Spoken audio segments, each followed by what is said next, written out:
नमस्कार दोस्तों, कैसे हैं आप लोग। बिहार में राजनीति गर्माते जा रही है और अब पहली बार नारे की राजनीति चल रही है और ये नारा आपको भी जानना और समझना चाहिए। इन नारों का एक दिलचस्प खेल है, इनका एक दिलचस्प इतिहास है और इतिहास गवाह है कि नारेबाजी से सरकार बनती भी है, बिगड़ती भी है, नेताओं की छवि बनती है और बिगड़ती भी है। हम आपको इंदिरा गांधी का वो समय याद दिलाएंगे, वो काल याद दिलाएंगे। लेकिन जो युवा हैं, जो आजकल के युवा हैं, जिनको शायद ही यह मालूम हो कि कभी नारे की वजह से राजनीति बदल जाती थी, कभी नारे की वजह से नेताओं का ग्राफ एकाएक 0 से 100% और 100% से -1 में चला जाता था।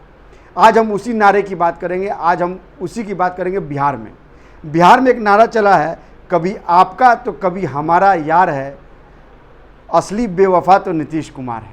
मैं एक बार फिर से सुनाना चाहूँगा आपको कि कभी आपका तो कभी हमारा यार है, असली बेवफा तो नीतीश कुमार है। दरअसल ये नारा दिया गया है बीजेपी के द्वारा और ये नारा दिया गया है नीतीश कुमार के खिलाफ। इसका मजमून ये है कि बीजेपी यह बताना चाह रही है आरजेडी को कि एक समय था जब नीतीश कुमार हमारे यार थे, यानी बेवफाई उनके जर्रे जर्रे में है। वो किसी से भी बेवफाई कर सकते हैं। कल तक हमसे वफ़ा कर रहे थे, आज हमसे बेवफाई कर रहे हैं। आज आपसे वफ़ा कर रहे हैं, कल वो आपसे बेवफाई करेंगे। यानी कहीं ना कहीं नीतीश की मुलाकात नरेंद्र मोदी से और बीजेपी से नज़दीकी लगातार इस बात को और पुख्ता करते जा रही है कि नीतीश कुमार किसी भी वक्त पलटी मार सकते हैं। हम आपको ज़रा उन नारों के दौर सुनाते हैं और क्या क्या नारे चल रहे हैं बिहार में। मैं उनको नोट किया, मैंने वो मैं दिखा रहा हूँ। अब उसमें जो इसके बाद से जो आरजेडी ने नारा दिया वो भी एक अद्भुत है। वो नारा है, मजदूर किसान पर रोज सितम, मोदी सरकार तेरा खेल खत्म। कहने का मतलब है कि ये नारा देखिए कितना बढ़िया नारा आरजेडी ने दिया है कि मजदूर किसान पर रोज सितम, मोदी सरकार तेरा खेल खत्म। इसके बाद और एक और नारा चल रहा है मार्केट में, जो लगातार जो है वो आरजेडी जो है हमलावर है बीजेपी पे।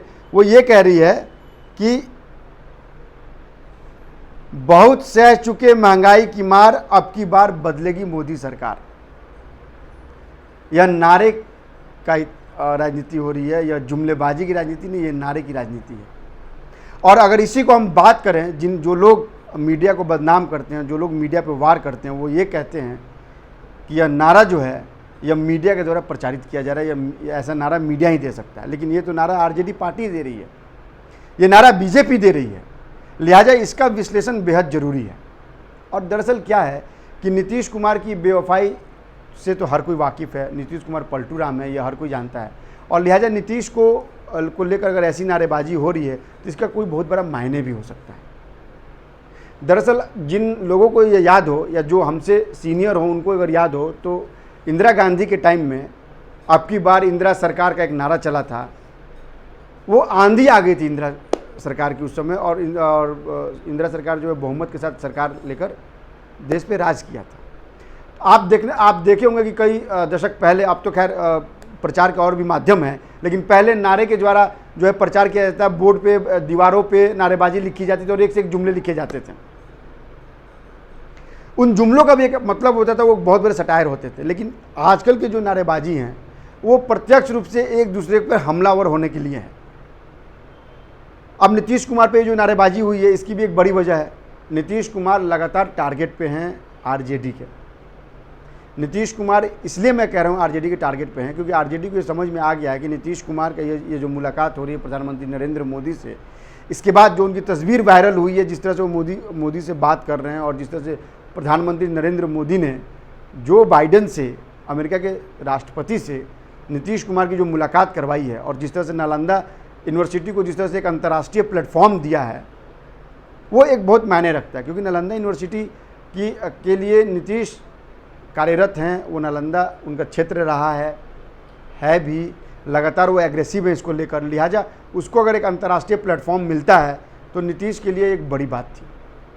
इन सब सिनेरियो को देखने के बाद से ऐसा लग रहा है कि आरजेडी कहीं ना कहीं जो है वो प्रत्यक्ष तो नहीं लेकिन परोक्ष रूप से नीतीश के साथ बहुत डरी हुई है। और शायद यही बड़ी वजह है कि आप देखें कि नीतीश कुमार की जो कार्यशैली है उसको आरजेडी पसंद नहीं कर रही है। और आपको मैं एक और अंदरूनी खबर बताऊं आपको कि नीतीश कुमार इस वक्त स्वयं बहुत डरे हुए हैं। और मैं ऐसे ही नहीं कह रहा हूं, आप ज़रा इस चीज़ को सोचिए, समझिए, गंभीरता से सुनिएगा मेरी बात को, क्योंकि ये बहुत इंपॉर्टेंट है। नीतीश कुमार अपने घर पे बैठक बुलाते हैं और बैठक में जितने भी जिला स्तर के, बूथ स्तर के कर्मचारी होते हैं, सबको ये कहा जाता है कि आप अपना मोबाइल जो है वो बाहर जमा कर दीजिए। पहला संकेत। दूसरा संकेत, नीतीश कुमार अचानक जेडीयू कार्यालय में जाते हैं और उन्हें कोई वो नेता वहाँ नहीं मिलता है। वहाँ जेडीयू के राष्ट्रीय अध्यक्ष ललन सिंह भी नहीं मिलते हैं। और इस बैठक में भी जो नीतीश ने 11-12 सितंबर को किया बैठक अपने घर पे, इसमें भी ललन सिंह मौजूद नहीं थे। और कोऑर्डिनेशन कमेटी के बैठक में भी ललन सिंह नहीं शामिल हो रहे। कहा जा रहा है कि उनको डेंगू हो गया, उनकी तबीयत खराब है। मुमकिन है उनकी तबीयत खराब होगी, लेकिन जिस तरह से पिछले 1 महीने से ललन सिंह जो है वो नीतीश से अलगाव कर रहे हैं, भले ही वो मीडिया में बयान दे रहे हैं, लेकिन अंदर ही अंदर ललन सिंह एक अलग राजनीति कर रहे हैं। और ये अलग राजनीति, इसकी भनक जो है वो बीजेपी को लग गई है, नीतीश को भी लगी हुई है, आरजेडी को भी लगी हुई है। और वो राजनीति ये है कि ललन सिंह जो हैं वो खुद अपने आप को डिप्टी सीएम की दावेदारी को लेकर बहुत मुखर हैं। वो चाह रहे हैं कि तेजस्वी यादव जो हैं वो मुख्यमंत्री बने, उसके बाद डिप्टी सीएम वो ललन सिंह जेडीयू की तरफ से वो बन जाएंगे। और इसके लिए क्या जरूरी है? इसके लिए जरूरी है जेडीयू के विधायकों को टूटकर आरजेडी में मिलना। और इसकी कवायद अंदर ही अंदर बहुत दिनों से चल रही है। और उसी की वजह से नीतीश कुमार ने अपने कार्यकर्ताओं के साथ, अपने पदाधिकारियों के साथ जो बैठक की, उसमें मोबाइल की एंट्री बंद कर दी। अब आप इससे अनुमान लगा लीजिए कि यह जो एंट्री बंद हुई है इसकी वजह क्या हो सकती है। नीतीश को यह पता है कि उनके पार्टी में विभीषण है और कहीं भी किसी भी वक्त कोई भी बड़ा खेल हो सकता है, क्योंकि जब इस तरह की बैठक होती है तो इसमें रणनीति तय होती है। और जब रणनीति तय होती है तो उस रणनीति को तब तक सीक्रेट रखा जाता है जब तक कि उस रणनीति को अमली जामा ना पहना दिया जाए या उस रणनीति का अंजाम समझ में ना आ जाए। लिहाजा नीतीश की यह जो कार्यशैली है यह अपने आप में संदेह के घेरे में है।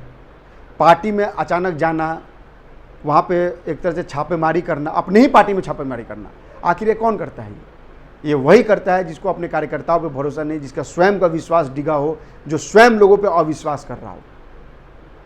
और तीसरी भी एक वजह हो सकती है, जिसने स्वयं ने दूसरे को धोखा दिया हो।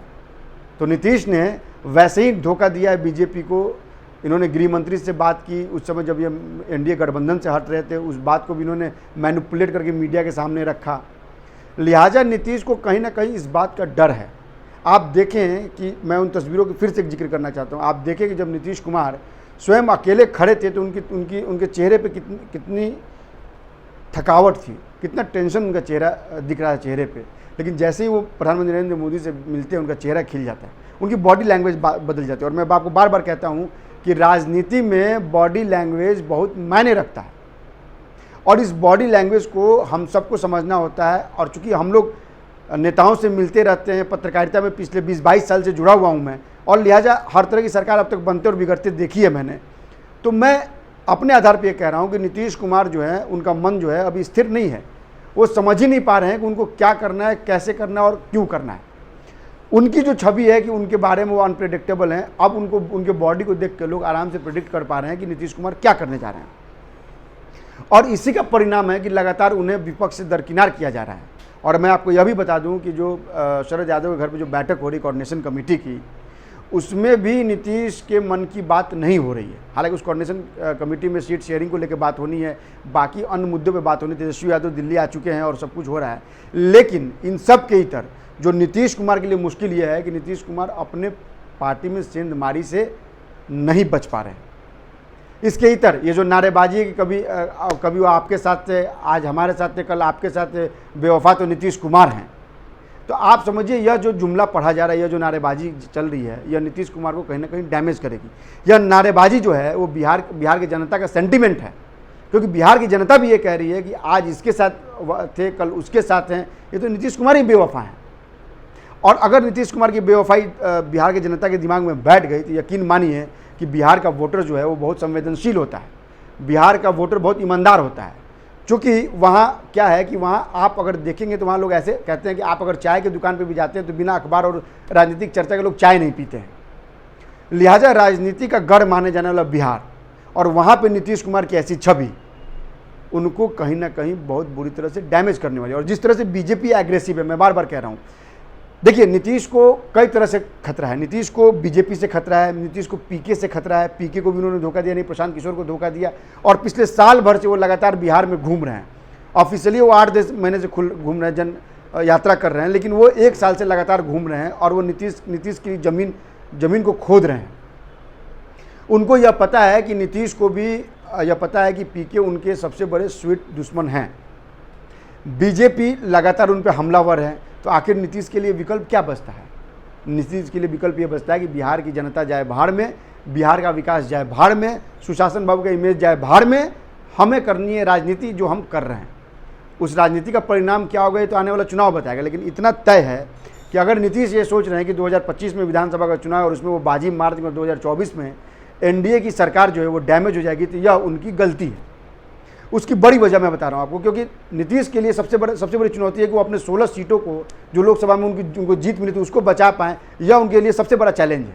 उनके लिए सबसे बड़ा चैलेंज है कि उनके पार्टी में जो विभाजन है उसकी पहचान कैसे करें, और अगर पहचान कर भी लें तो उसको कैसे अपने पार्टी से अलग करें।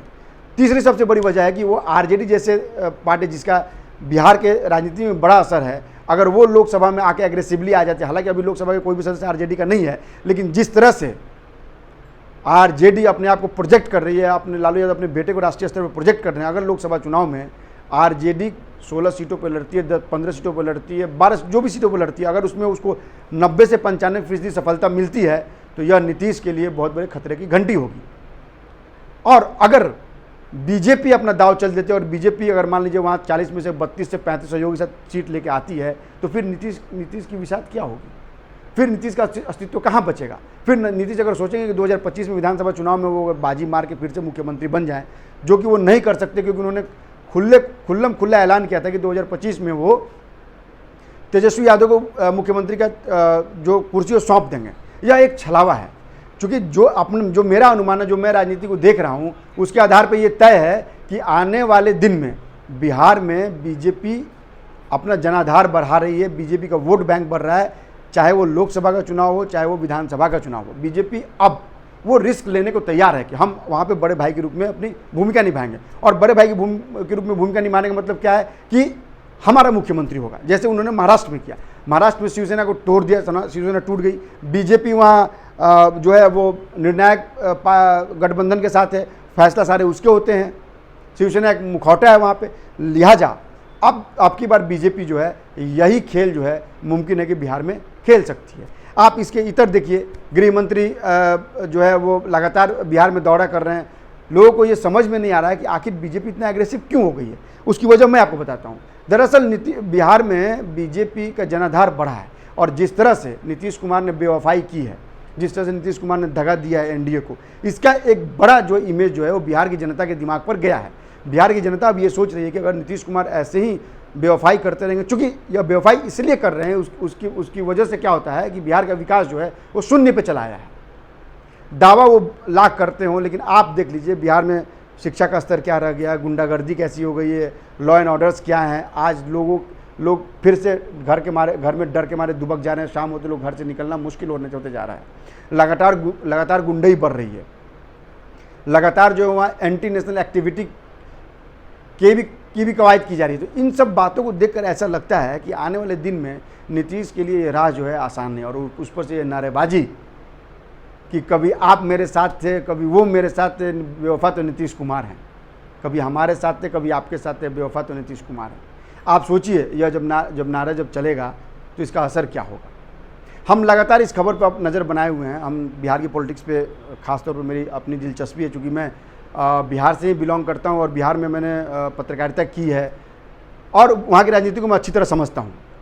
लिहाजा आप मेरे वीडियो को लगातार देखिए, सब्सक्राइब कीजिए, कमेंट कीजिए, क्योंकि आपके कमेंट से हमें बहुत कुछ सीखने को मिलता है, समझने को मिलता है। और यकीन मानिए कि निष्पक्ष पत्रकारिता जो मैं देखता हूँ मैं वही आपको बताता हूँ।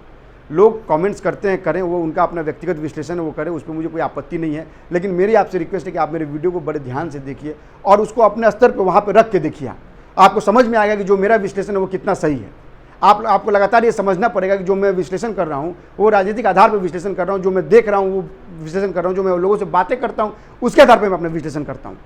लिहाजा आपको मेरे विश्लेषण पर यह बात आपको अलग आपको इतर मिलेगी, आपको अलहदा मिलेगा कि मेरा विश्लेषण सीधे आपके द्वारा, आपके शब्दों में मैं आपका इस न्यूज़ को विश्लेषण करता हूँ।